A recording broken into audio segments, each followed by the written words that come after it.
Hello, everyone. My name is Michael SK, and welcome back to Witch on the Holy Night. It is time for Chapter 6 after what felt like a long time in Chapter 5. First, we were in the House of Mirrors, and we were being chased by that doll, and then we took care of it, or at least we thought we did, got out.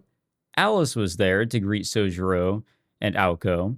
Then we had that whole mess going on. We were able to avoid calamity in that situation. I want to say that Sojiro is not destined to die anymore, and I, I can't believe that that doll still lived. That puppet.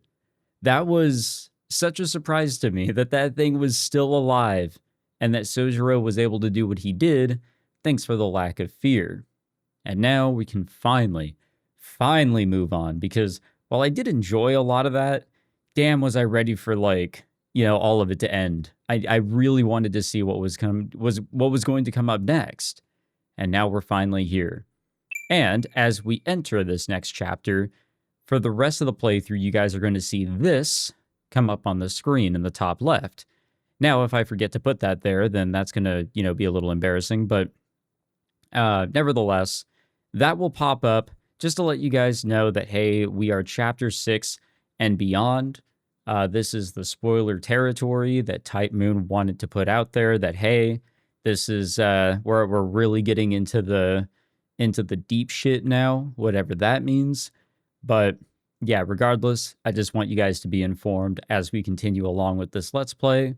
And I want to completely do this Let's Play. I want to provide everything to you here in the story. He was in a deep sleep.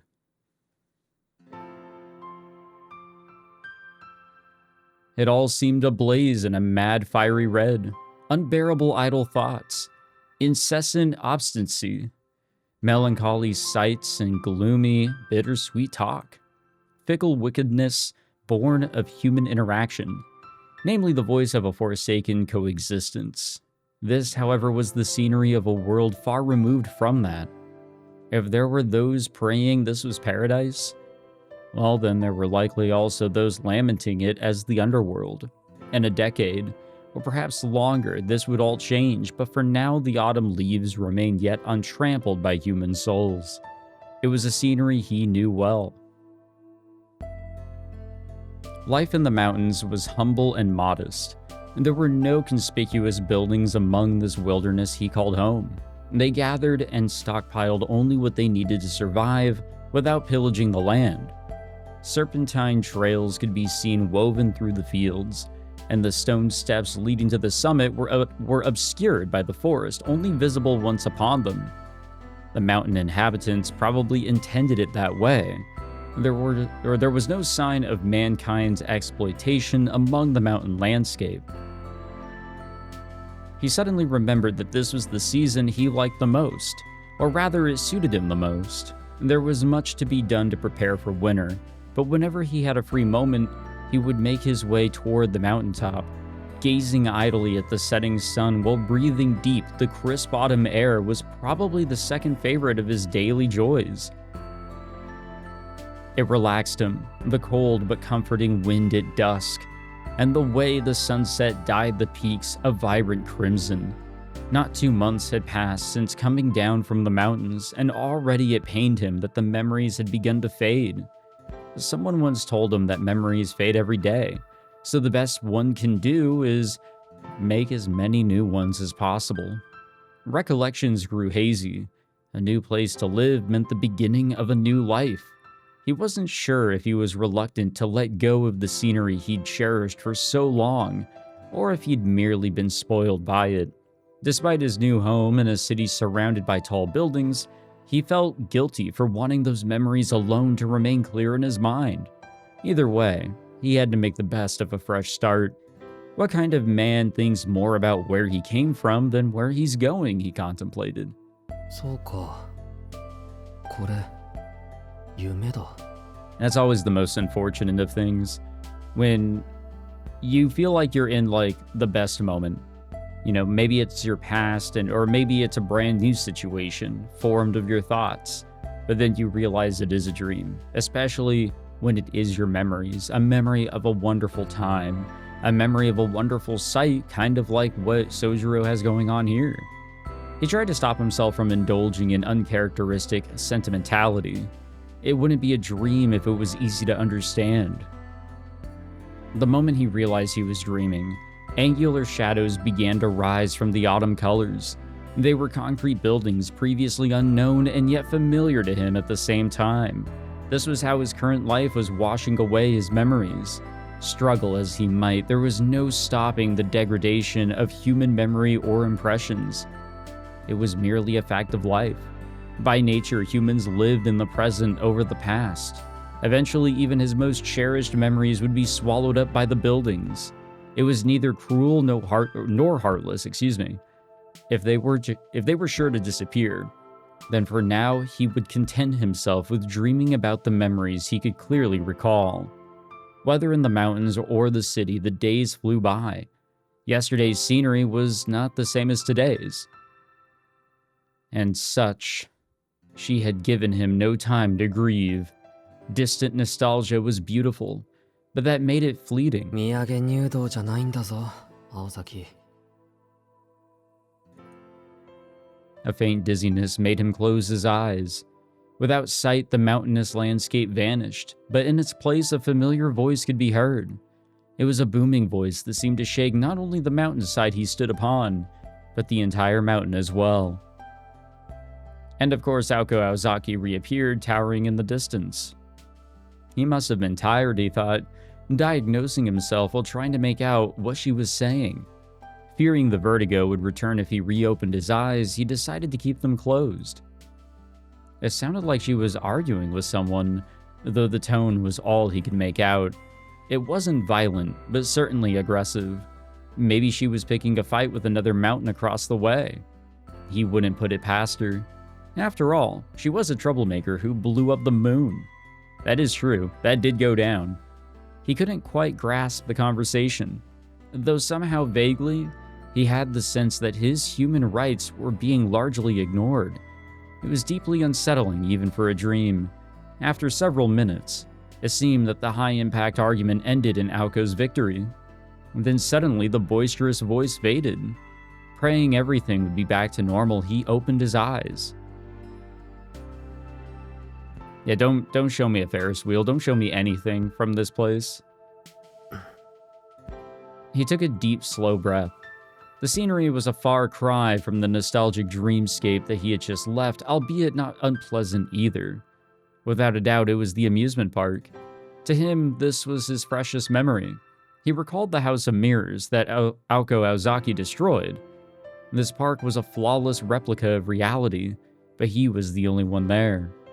Without having to worry about anyone chasing him, he sat down on the wreckage of Kitsy's rides and looked up at the moon that should have been shot down. Well, it wasn't actually the moon that was shot down, but you know. The winter moon shone white like a jewel. It was layered over the figure of the girl who tried to kill him. If a mage was a witch, well, then she definitely fit the bill. I don't mind being killed. Such an absurd thing to say, but it spilled out of him so naturally. いや、でも。 That had nothing to do with witches or magecraft. There was an echo in the gaps of his heart. If she had not spoken those words, then he would not have responded as he did. In that moment, what had Aoko Aozaki said to him? As he tried to remember, his deep slumber drew to an end, and with it his chance to find the answers he so wished he could find. I take it he's in that bottle right now. Or at least he was.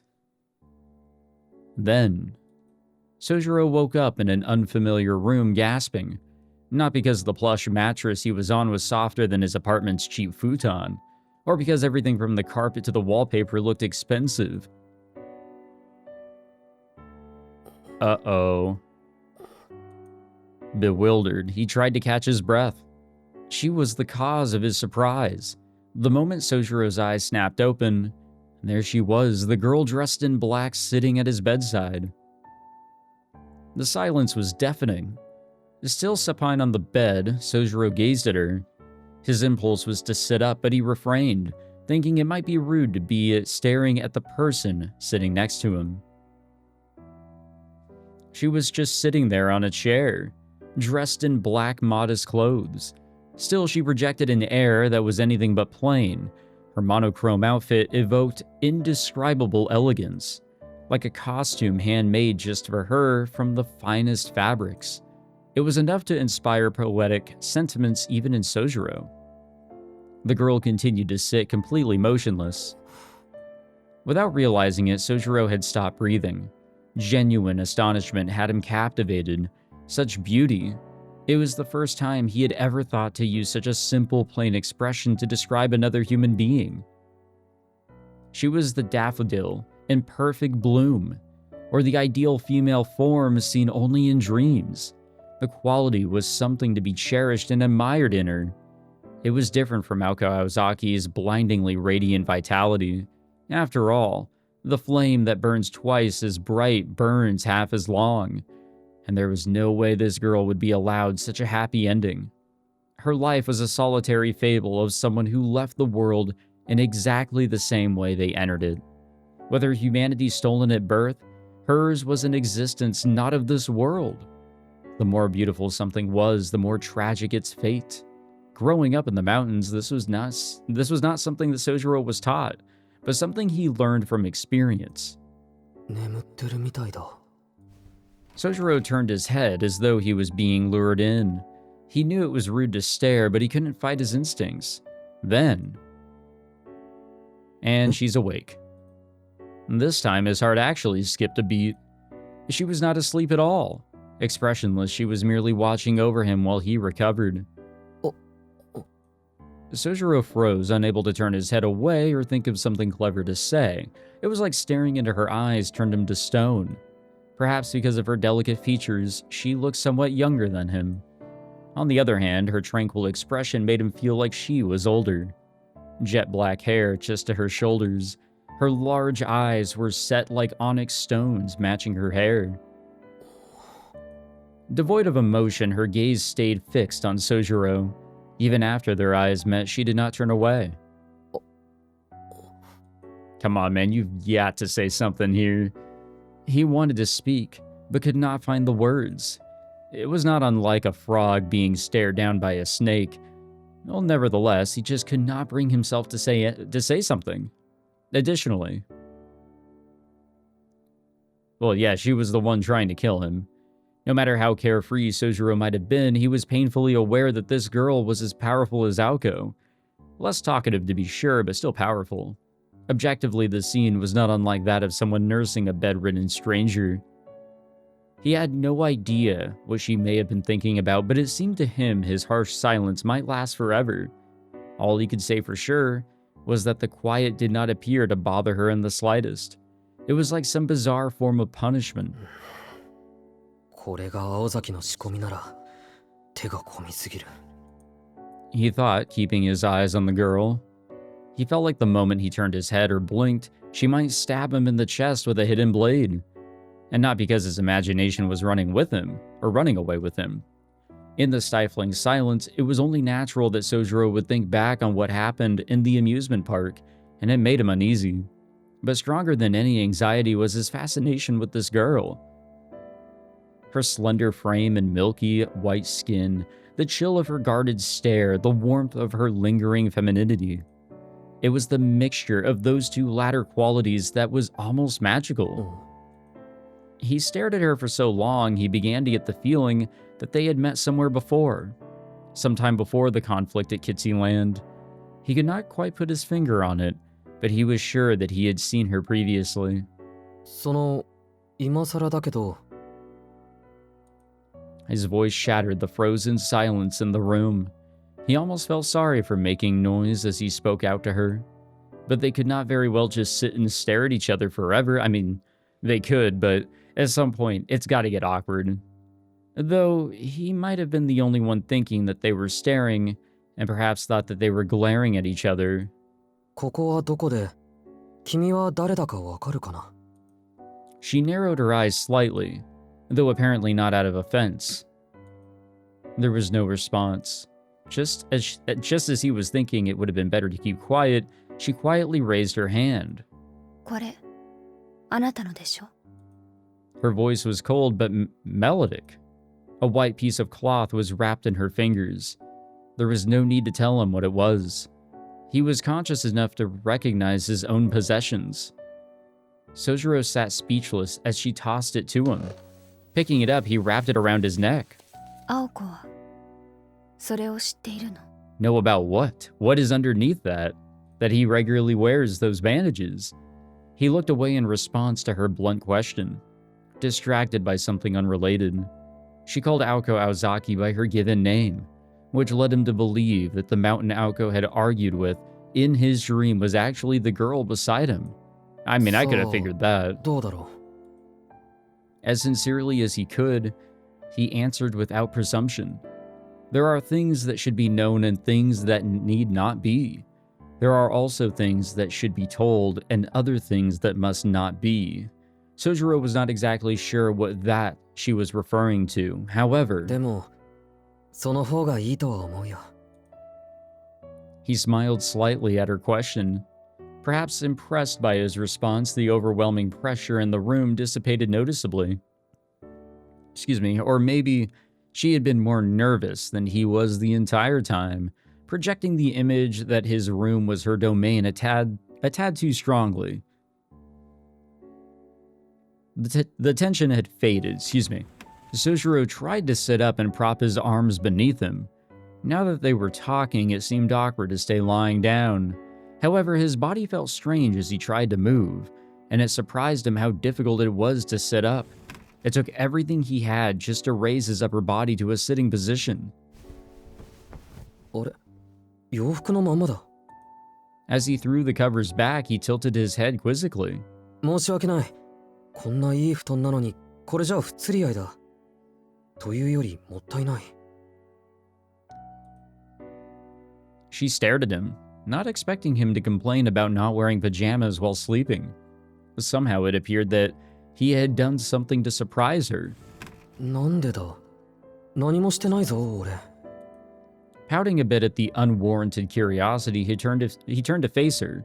Although he was still mostly laying down, it was at least a more dignified position. それでさっきの続きだけど Indeed, he needed to find out where he was and who she was before anything else.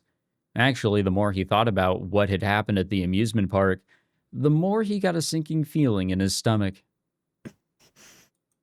Perhaps finally getting through to her, she calmly moved her arm from behind her back when... Oh shit. Once again, they silently locked eyes. Uh-oh. There was a startling sound of rapidly approaching footsteps. They both had a pretty good idea of who it was. Alice! 約束! Just as expected, Aoko Aozaki burst through the door with a thunderous roar. Was she supposed to tell her that, he's up, alive, awake? She entered wearing her school uniform, her long hair flowing behind her. Her breathing was heavy and her forehead was wrinkled by a scowl, granting her a demonic appearance. Alice! This girl named Alice scowled slightly in response. She may have even let a sigh of disappointment slip out. 早かったわね、青子。 Her calm voice was the polar opposite of Aoko's. Needless to say, her voice dripped with a brazen coldness. そりゃあんたの性格は知り抜いてるからね。こういう時の短絡思考はこの2年で経験済みよ。お行儀がいいようで面倒になったらあっさり投げ捨てるのがあんたでしょ。いやね、人聞きの悪い。Effortlessly, she brushed aside Aoko's jab. In doing so, Sojiro had the distinct impression that she no longer even realized he was in the room. はっ、それで今日まで何度煮え湯を飲まされたことか。青子に譲ると言ったけど、よく考えると面倒だから私の方で処理しておいたわ。なんて言い訳、もう聞き飽きたっつーの。短期なのはそっちの自由だけど、それなら後の始末は相方に任せるのが最低限の筋ってもんじゃないの。そうね。そうでなければ共闘している意味がないわ。まあ、今後の方針を勝手に決めた人のセリフじゃないとは思うけど。それもきっちり型をつけたでしょ。いい？勝ったのは私たちよ。逃げ切れば見逃してあげるって言ったのは誰？言動には責任を持ちなさい、アリス。 Was she planning to kill him? それとも何？もしかして一番気に食わないのは I そ mean, の like あたり planning の to 理 kill 由なわ him け？ like here and now, I mean, by the way. Not like, I mean, we obviously knew that she was, gonna try and kill him that night, but, here is a different day. Alice frowned slightly and fell silent. Her housemate seemed to have struck a nerve that Alice herself did not know was there. とにかくこいつの扱いはちゃんと目が覚めて本人の意思でどうするか決めるまで保留ってことで合意したでしょ。人の留守中に出し抜くのはやめてよね。それ、青子、学校はどうしたの？まだ正午になったばかりなのに。アリスのとこが今日で終わりって思い出して家庭の事情ってことで早退したのよ。期末試験前だってのにほんと何やってんだか。Aoko grumbled more to herself than anyone else in the room. Then she locked eyes with Alice. Or more accurately, they glared daggers at each other. The room had become tense once again, and it felt like a fight could break out at any moment. With no way to escape, Sojiro had no choice but to sit and watch. But then, the electric silence that seemed like it would last forever suddenly broke about a minute later. Apparently, this sort of clash was an everyday occurrence. 私は今に行っているから、彼に事情を説明してあげて。Alice stood up from the chair and made for the door. Watching her go, Sojiro cocked his head. In her hand was what could only be described as... 果物ナイフ。 Ah, jeez. He had no other words to describe the tool she was clutching. アリス、あえて聞くけどその手に持ってるの何？ Aoko asked Alice as she walked past. 探検ね。どう見ても。Alice answered expressionlessly before briskly walking out of the room, so I was right. Jesus, man. Sojiro thought it'd be best not to think too deeply about the scene he had just witnessed. Yeah, let's just keep things simple. Or at least think of them as simple. It's probably for the best. At any rate, the girl in black had withdrawn, and along with her, the feeling of tension, leaving a bedridden Sojiro alone with an Aoko still dressed for school. From Sojiro's perspective, this was a perfect chance to get answers to his ever-growing list of questions. わけのわからないことだらけだ、青崎。でしょうね。順序立てて説明してあげるからちょっと黙ってて。顔の麻痺も取れてるし呼吸も再開っと。これならもう安心かな。 She nodded, satisfied as she took a seat. どう？調子は。なんかだるい。 He answered meekly, dropping his shoulders. He opened and closed his left hand a few times, but moving his fingers felt slow and awkward. It was clear that he was still in bad shape. Meanwhile, Aoko was blinking her eyes in wonder. Or was it admiration? Between Alice and Aoko, Sojiro did not know which of the girls was the harder to read. 体が重いのは当然よ。丸2日経ってるし、寝てるだけでも体は弱ってるだろうし。 Oh, that's fun. でも、もう話せるくらい回復してるとは思わなかった。あんたって見かけより頑丈にできてるのね。ん？2日って？あれからそれだけ経ってるの。学校には欠席届出しといたから、その点は安心して。ガンドの呪いもダンプティの呪いも、私とアリスとで解除しといたから。Sojiro nodded at the word curse as if recalling it suddenly. It was all coming back to him. どうかした？そんな遠い目しちゃって。ああ。 I don't know, there's a lot of things to be troubled about. それで2日も寝込んでたのか。怖いもんだな、呪われるってことは。ほんと緊張感ないわね、あんた。牢のように眠ってたのが嘘みたいよ。下手すると一生あのまま石膏ごときだったかもしれないのに。ちょっと待った。今すごいこと言わなかったか？言ったけど、聞かぬが花よ。Yes, ma'am. 経緯はどうあれ、後でアリスにお礼を言っときなさい。私じゃ解除できなかったんだから。Jesus, okay. Even now she was, considering killing him, ひどい花もあったもんだ。あ、けど、アリスっていうのはさっきの子か？遊園地で、俺たちを殺そうとした？ Alco replied that it was. 彼女、ずっとそこに座ってたけど、ここは彼女の部屋なのか？ Sojiro scanned the room again. He was not accustomed to sleeping on anything other than a futon, and the room looked especially foreign to him. ううん、ここはただの客室。長いこと使ってなかったから埃だらけでしょ。それよりアリスと何か話したの？あなた。いや、あれを会話というのはちょっと。He brought his hand to his mouth and recalled the few words that they exchanged. As Sojiro said, calling it a conversation would be a gross overstatement, and yet thinking back on it, it seemed like that they had talked for hours, which brought an uncomfortable smile to his face. とはいえ、緊張は解けたと思うよ。青崎がやってくるのがもう少し遅かったらよかったのに。I would say the opposite. Like, come on, she had a knife. Aoko narrowed her eyes at his innocent slip of the tongue. She knew Sojiro did not mean to treat her like a nuisance, but nevertheless, she found it hard to take the full brunt of the words said to her face. Well, even worse, she sensed that she was getting used to his manner of speaking. でも、だからなのかもね。相変わらず首の皮一枚の人生を送ってるわ、あなたって。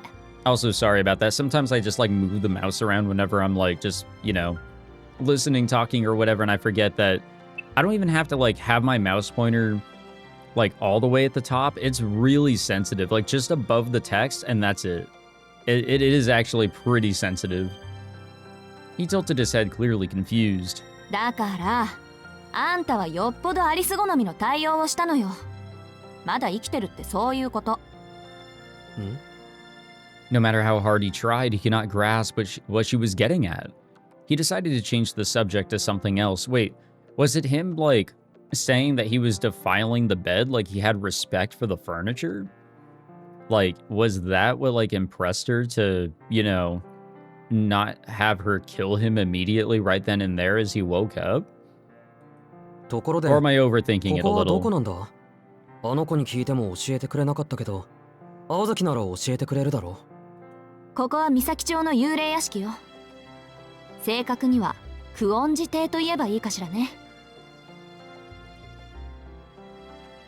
さっきの子、クオンジアリスの持ち家で私が住んでるところでもある。あの後あなたをここまで持ってきたんだけど、覚えてないでしょ？ Something about the way that she said that made him feel uncomfortable. クオンジっていう名前は聞き覚えがあるような。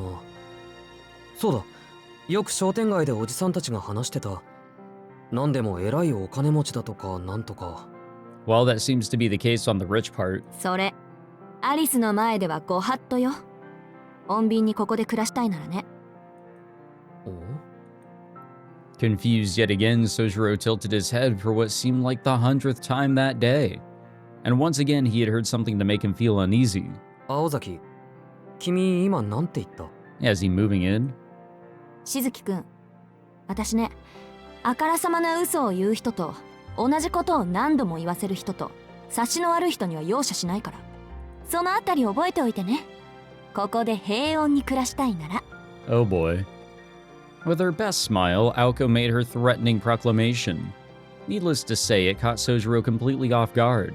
気のせいならいいんだけど、君の言葉には俺がここに住むような響きが感じられる。 He shot her an honest stare of disapproval. It was the best resistance he could muster. But it was not in the slightest effective against Aoko's overpowering, ruthless glare. あなた、自分の立場は分かってる？ He considered her words carefully. He wanted to openly express his feelings on the matter, but instead he swallowed his words and shook his head. Despite his typical inability to read people's emotions, he at least seemed to understand the gravity of the situation. It appeared that he had finally realized that it was his carefree mood that typically got on Aoko's nerves. ああ、そうだった。あんたに回りくどいこと言っても無駄だったのよね。いいわ。考える時間ぐらいあげたかったけど、時間もないし、はっきりと言ってあげる。いい？しずきくん。この度、あなたは私たちの監視下に置かれることになりました。しば Oh らくはこ boy. こで一緒に暮らしてもらいます。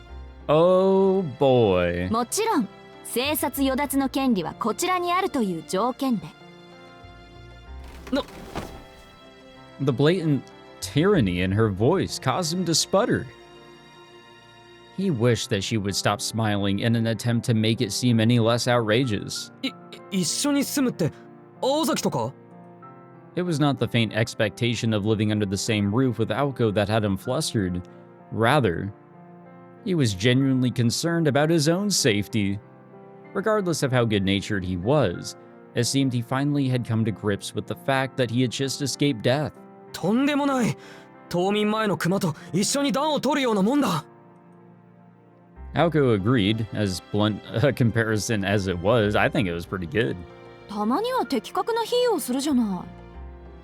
あなたの言う通り、下手なことをしたり決まりを破ったりしたら今度こそ息の根止めるからね。それとここに住んでるのは私とアリスの2人だけよ。あの子、私なんかより数倍常識ないから気をつけないと死んじゃうぞ。 What the fuck?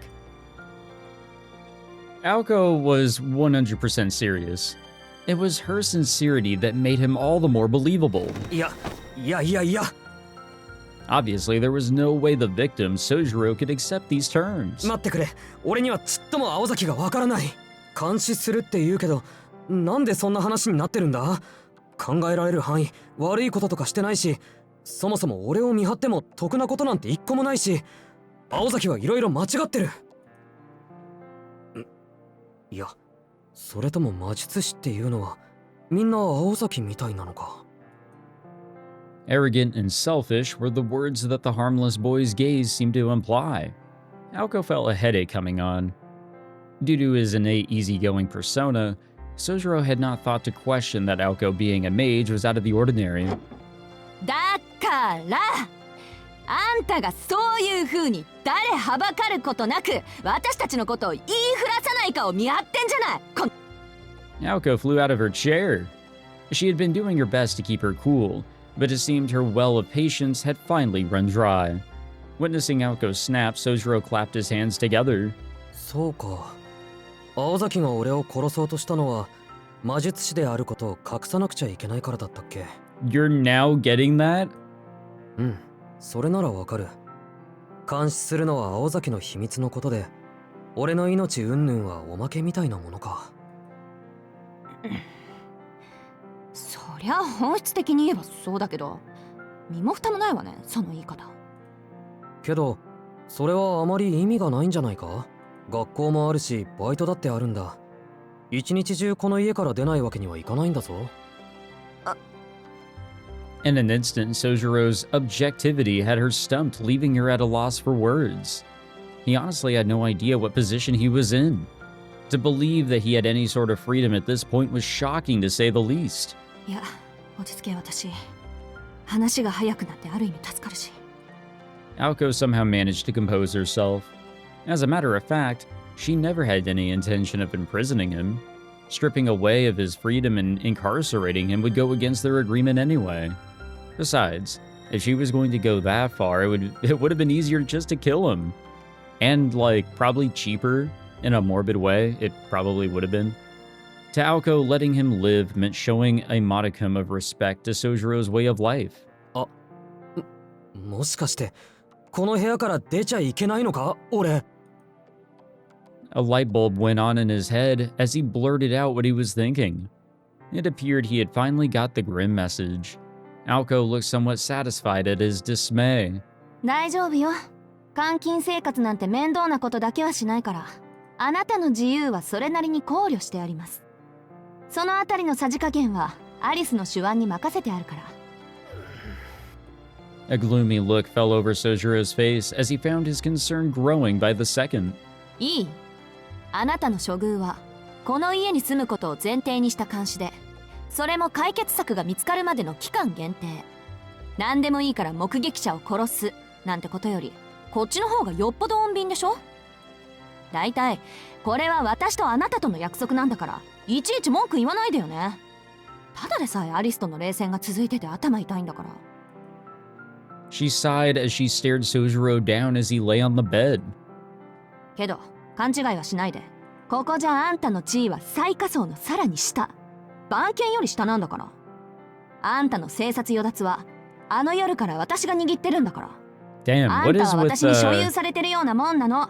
what is with these mages and thinking that they can just take ownership of people? You see it actually like multiple times in Fate, but now here. さあ、これで自分の立場分かった？ As Aoko finished her declaration, Sojiro subtly looked up at the ceiling so she would not notice his reaction. God damn, these expressions that these characters make are just, they're perfect. He meant no offense to Aoko, but he had to hide the fact that he fundamentally disagreed with her analogy. In Sojiro's opinion, it was disrespectful to both dogs and humans to call him lower than a dog. A more accurate analogy of the power dynamic would be that of a rabbit and a wild boar, hence why he chose not to voice his opinion. Unlike his apartment, the ceiling here was decorated with ornate patterns. Putting aside how he would be treated here in terms of lodging, it was a definite upgrade. Maybe it would not be all that bad. Sojiro nodded slowly as if to persuade himself, and とりあえず命は助けてあげるから。 that is what she had told him, not 2 days ago. あまり納得したくないけど、自分の立場は分かったよ。うん、確かにそんな約束だった。いろいろと言いたいことはあるけど、それは認めるしかない。だけど、君たちと一緒に住めっていうのは本気なのか？青崎は細かいことは気にしないとしても、さっきの子は嫌がりそうだし。 At that point, he zipped his lips. Aoko's eyes were tinged with bloodlust. あら、しずきくんはご不満？ Her contrived smile, so obviously forced, struck despair into Sojiro's heart. Come to think of it, he vaguely recalled her warning to him to not make her repeat herself. Furthermore, as a practical matter, Sojiro Shizuki's life was now in the hands of Aoko Aozaki. It would be unwise to anger her further, he told himself as if speaking to a third person. いや、別に。だってそれ以外ないんだろ。 None, Aoko said with a firm nod of her head. Sojiro slumped his shoulders in surrender. うん。青崎の言い分は分かった。ただ、一応聞いておきたいんだけど、俺の人権はどこに行ってしまったんだろう。バカね。そんな形のないものなんて初めからあるわけないでしょ。つまんないこと言わないでよ。 God damn. That is rough. Like, rough lower than a dog's rough. Sojiro reflected upon her answer, now feeling like his question was indeed stupid. He should have already known the answer before he asked. ああ、だと思った。そんな気はしてたんだ。目が覚める前から。ん？ His muttering provoked a dubious stare from Aoko before she quickly retracted it. Excuse me, if she questioned every little thing he said, well, they would be there until sundown. とにかく納得いったみたいね。じゃあ次。いよいよ本題。今に移動するわよ。説明しなくちゃいけないことが山ほどあるんだから。 Isn't that where Alice is? で、一人で立てる？さっきから手を動かしてたから、血は巡ってる。歩くぐらいならいけそうだ。なら問題ないわね。 With that, she turned her back and walked away from him. He had seen this bold form of hers many times before. Instantly, the memories flashed back to him like lightning. そうだった。青崎はこういうやつだった。 Without knowing it, he cracked a smile. He was so lost that he did not know his left from his right, but recalling this alone was enough to calm him. The Aoko he knew was different from the one in the House of Mirrors. She was not that brooding girl that he saw there. He felt a pang of nostalgia. The Aoko he knew was brisk in movement and unfaltering in gaze, just like this one. She was the same as when he had first met her, moody yet overflowing with confidence, in her element. ほら、急いだ。アリスがさっきから居間でお待ちかねよ。She was already outside the door, standing in the chilly corridor. 寝たきりの辛さを知らないだろう、青崎は。Grunting and groaning, Sojiro eventually got to his feet. His body, heavy and stiff while he was lying down, cried out in pain as he tried to stand and walk. Every step sent shooting pains through his bones. Despite this, he put on a calm face and made his way toward Aoko. Typically, he was quick to not pay any mind to life's little struggles, but these pains, he needed to force himself to consciously ignore them. Well, in other words, he was displaying false bravado, an uncharacteristic reaction for someone who never suppressed their true feelings. 驚いた。あんた本当にタフね。Yeah, on the outside at least. ありがとう。けど心は弱いんだ。そう。参考までに心に留めておくわ。Naturally, her voice was devoid of any true empathy. She turned away from the once more dejected Sojiro and began walking briskly down the corridor. と。 Just then she stopped, feet snapped together, as though something had popped into her head. And just as if she was remembering something that she had forgotten, in a completely trivial way. それじゃあ行くわよ。ついてきて、宗十郎。Whoa. She gallantly turned back, the way that she was heading, the words sounding so natural as she spoke them. Aoko did not see the look in Sojiro's eyes as he heard her words. For though she worked in the arcane, the spell Aoko had woven was apparent to everyone but her. After blinking his eyes as if blinded by something, Sojiro casually nodded and followed behind her. I don't know, there was something with the way that she said his name. But I guess that's how we're gonna have to start referring to everybody here, first name basis, right? The sheer size of the interior was daunting. The 3 floors of this mansion contained more rooms than Sojiro's entire apartment. Except their size was excessive. Here, the mansion's rooms seemed numerous for so few inhabitants, its lavish carpeted halls cold and dreary. The guest room that Sojiro had been sleeping in was on the 2nd floor of the east wing. A staircase leading down to the 1st floor was at the end of the corridor, at the center of the mansion. Winter sunlight beamed through the windows, which only made the empty corridor appear even lonelier. Honestly, I'm really looking forward to spending more time here. Like, it's something I've actually kind of wanted. Probably more so spending more time in the mansion that is in Tsukihime, but I might have a long wait on that one. The center of the mansion was topped by a vaulted skylight overlooking the 1st floor. The staircase connecting the 1st and 2nd floors lined its walls. Another staircase at the other end of the 2nd floor corridor presumably led to an attic, or storeroom of sorts on the 3rd floor. Paying no mind to Sojiro's gawking, Aoko descended the stairs with familiar steps. The foyer was a place of white and wood grain.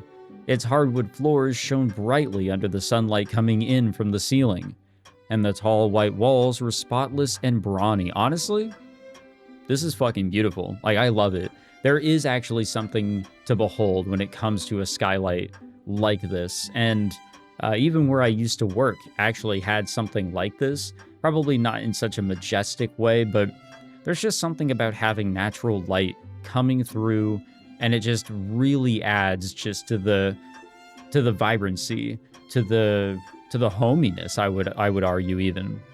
There was a staircase leading to the 2nd floor and a long unused fireplace. A neglected telephone sat on a table, opposite a solemn grandfather clock. It was more like an old castle than a mansion. Aoko shot Sojiro a callous stare, who stood captivated by the otherworldly scenery. 今はこっちよ。ぼさっとしない。 She grabbed the knob of the door next to the stairs. I mean, he'll have time to look around here, I'm sure. You know, at least a little bit, to really soak it all in. There were 4 doors to the foyer, and the easternmost as you entered the house led to the drawing room. The door on the opposite side of the foyer led to the mansion's west wing. To the south was the entrance. On the north side was one more door next to the fireplace. There we go. Tucked underneath the stairs, this door connected to a bathroom unbeknownst to Sojiro. Due to the lack of windows, the first floor's corridors were not well lit. If the second floor was a seldom attended infirmary and the foyer a stairwell in some foreign castle, then the first floor corridor was a windowless labyrinth not unlike the corridors of a hotel. Although it had not been long since Sojiro came to the city, even he could feel this place was out of the ordinary. Seeing as how he was going to be stuck here for the foreseeable future, he found it hard to get excited about living in a haunted house. そこが今で奥が厨房ね。簡単な料理ぐらいはできるようになってるから。今の隣にはサンルームがあるんだけど、ここが食卓の代わり。って、そんなの後でいっか。Aoko said, reaching for a door along the dim corridor. However, she paused before turning the knob. She flashed Sojiro a meaningful glance when she quickly withdrew. Then, without further ado, she opened the door. お待たせ。承諾したわよ。She said to Alice as she entered the drawing room. After hesitating for a moment, Sojiro entered after her. Now, this is a really nice room. I don't know about you guys, and I don't remember what I said before, but there's just something about a CRT like that. Honestly, being in this room, I'd be down for this shit. Like, chilling here after work for like a good hour or two every day, I would fuck with it, honestly. Compared to the corridor, the drawing room was unexpectedly modern. The carpeted floor, leather sofas, and a large 30-inch television were more what Sojiro had come to expect in a normal home. And yes, 30 inches was big, man. Like, honestly, that shit was fire. I remember back when I was growing up, we actually had a massive TV. It was a massive... I want to say it was more of like a... I don't think it was a CRT because of how big it was. It was big, boxy, and I mean, the idea was still there. It was that same technology, but it just was so fucking large and out of place. But damn, it didn't matter where you were on that floor. You could see the TV. That is just how shit worked back then. In this family-oriented room, a girl far removed from said setting sat quietly on the sofa.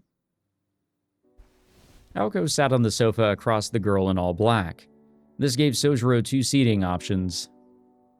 Next to Aoko Aozaki, or next to Alice Kuonji. This is a tough one. Best of luck.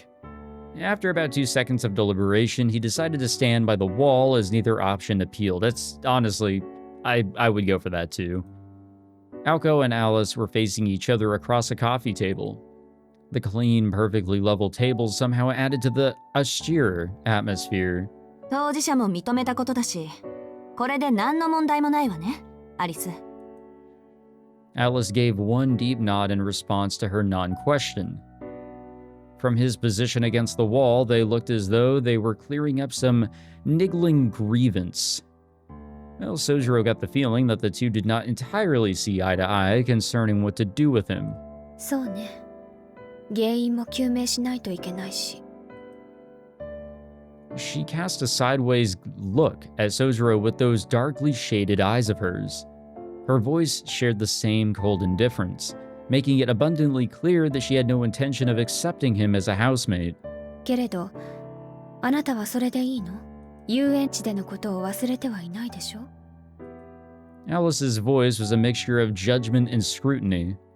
She was aware that from an outsider's perspective, she and Aoko appeared dangerous. She wanted to know if Sojiro was up to the challenge of living with such people. I don't think he really has a choice.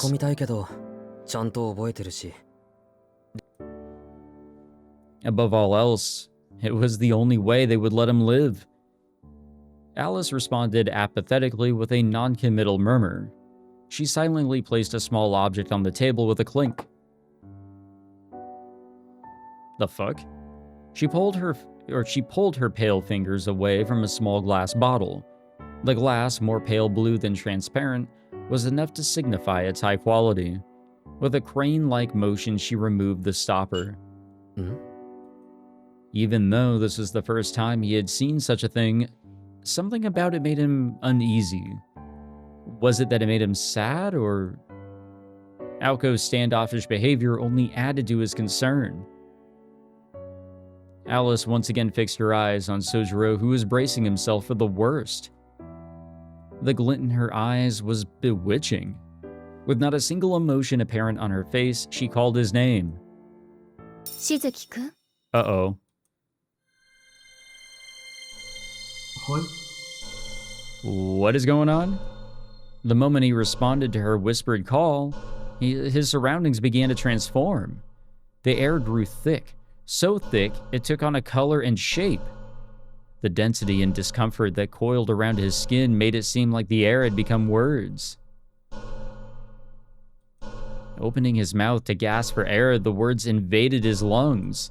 Instinctively, he covered his mouth with his right hand and clutched his chest with his left, both hands appearing clear as mud.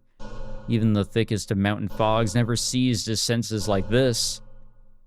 If he had to come up with an analogy, no words could quite describe it, but it was like he was standing in the pages of a newspaper. The first sense to adjust to this new sensation was his hearing. Then his breathing stabilized, yet the feeling of suffocation remained. There was nothing oh yeah, you can kind of see Aoko there. Are we in the bottle? There was nothing restraining him that he could see, but he felt an intense claustrophobia. Before he'd even felt shock at the sudden change, he reached out in an attempt to find an escape. But his outstretched hands only found emptiness. It seemed contradictory that a place with no walls and a wide view could feel so cramped. Spirited away in a dense fog, back in the mountains, such superstitions never seemed real to him, until now. And then, he finally noticed, a surprise to beat all surprises. The drawing room had not changed into another world at all. He knew this for certain because he could still see the room he was just in through the fog, as well as the two girls, Aoko Aozaki and Alice Kuonji, watching him closely. It was simply a problem of perspective. The floor was dark and perfectly flat. Looking up, there the two of them stood. The two girls were like two impossibly gargantuan clouds, coldly looking down at him. Remembering the structure of the room and layout of the furniture, Sojiro's unsurpassed candor finally grasped his predicament. The parade at the amusement park had nothing on this. Somehow he was inside the glass bottle that Alice Kuonji produced only moments ago. Wasn't this the same thing that that Aoko had him in, the jar? I don't know why I was calling it a jar earlier, but yeah, this container. 図らずも Marveling at Alice's wickedness, Aoko glanced at the small bottle on the table. 2日前の夜と同じ状況になったわね。 Aoko calmly mused. Alice, however, was not looking down at the bottle, and instead her eyes were locked on Aoko. There should be a period somewhere in there. 意外ね青子は怒ると思ってたのにいや、私も似たようなこと考えてたから、少しは魔術ってもんを思い知らせておかないと困るでしょ。アリスがやってくれるなら止めはしないし、怒りもしないわ。ま、こっちが予定していたものより何倍もめちゃくちゃだけど。Aoko did not take her eyes off the bottle as she spoke. Although she did her best to feign indifference toward Alice's magecraft, she could not completely hide her curiosity. The figure inside the bottle, likely having caught on to what was happening, tried various things like flailing his arms and sprinting around. The surface of the bottle was cloudy, so it was hard to make out exactly what was happening inside. ところで、これって私にくれたやつとは別物みたいだけど。あれより作りは細かいわ青子にあげたのは使い捨ての隔離するだけのものよこれはお互いの声も聞こえるから Okay, so the one that Aoko did have actually was different, which is probably why I didn't immediately jump to the conclusion that this was the same thing when she pulled it out. へえ。けど、その割には何の反応もないわね。青子には聞こえないだけよ Alice said calmly, finally dropping her gaze to the bottle. God damn, he got fucking server muted. That's crazy. Just then, the figure inside stopped moving. It appeared only Alice had a connection to the world inside the bottle. なんだ、術者にしか特典はないんだ。Aoko sighed, losing interest. Ignoring Aoko, Alice opened her mouth as if to speak to someone not altogether there. どう？これでも一番無難だと思う？ The person that she was talking to was none other than the one inside the bottle. She was, of course, referring to Sojiro's earlier comment. It was her way of testing the boy who implied that living in this mansion seems safe. いきなり小瓶に閉じ込めて聞き返すあたり容赦ないというか I こ mean, の子の洋館への執着も問題よね okay, let's say you got free housing, free food, you know, a chill-ass place overall, or whatever you want to call this, this very much current situation for Sojiro. If, like, on the flip side, you just had random bullshit like this kind of happen. Like, you wouldn't die from it, you wouldn't necessarily, like, get permanently injured or sick or whatever, but you were just there as a victim to whatever crazy, magical, literal, crazy bullshit could happen. I don't even know what I just said, but yeah, I don't know. I'd be down for it. Fuck it, you know? Like, you had me at free housing. Then again, considering Aoko had invited this witness to a house of mirrors for a fight to the death, she was in no position to criticize.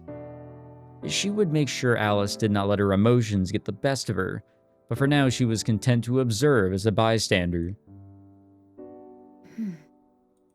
After a moment, Alice's expression changed. She must have gotten an answer to her question. Without any way to tell what the situation was inside the bottle, Aoko had no idea what that answer was, however. Only that Alice's face was the one that she had made when the boy she was talking to said